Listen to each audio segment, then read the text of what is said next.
Am alergat să strâng averi și bani. Degeaba eu le-am strâns, că mi-am făcut dușmani. Degeaba am muncit, tare m-am chinuit, și sufletului meu nu i-am dat nimic.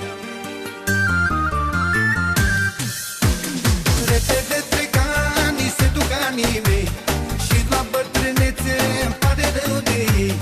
Am strâns bani în viață, dar cu ce folos? S-a dus tinerețea, tot ce e frumos.